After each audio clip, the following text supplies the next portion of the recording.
Айымдар, ушул Галатея жөнүндө кичине болсо дагы маалымат берейин. Көбүңүздөр ушул Галатея жөнүндө алдыңыздар эле Галатеянычы. Анан бирок меники шалпиып калды, жалбырактары баардыгы бүрүшүп, ылдыйга карап калды деп атасыздар.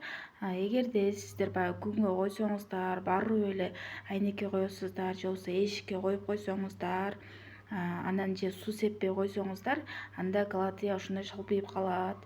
Галатея саар кеч жалбырактарына астына аркасына суу сээп турганды аябай жакшы көрөт.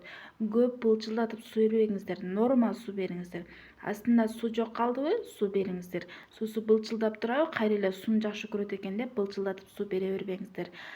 Аз гана суу бересиздер. Аз десем өтө аз берип коюп анан сен аз бер дедиң эле деп айтып атасыздар. Аз эмес, норма. Биз деле норма суу ичебиз го, бул гүлдөр дагы норма суу ичет да. Өтө ашыкча ичип кетсе дагы тамырлары чирип кетиши мүмкүн. Өтө мындай куруп болуп калса дагы куруп калышы мүмкүн. Ошон үчүн норма бересиздер дагы, только астына алдына суу чачып турасыздар. Анан салкын жерге коесуздар. Мисалы менин гүлүм, ушул гүлдөрүм салкын жерде турат да, салкын эле жерде турат. Анан күндө саар менен кеч суу сээп турам. Анан сугарганда да ката сугарбаңыздар айымдар. Только гүлдөрдү эртең менен сугарыңыздар. Эгерде кеч сугарсаңыздар, гүлдөр кечке чейин баягы ысыкта турат да, тамырлары ысып, анан сиздер суу берсеңиздер ысык менен муздак биригет дагы тамыры чиришти баштайт. Тамыры чирип калат.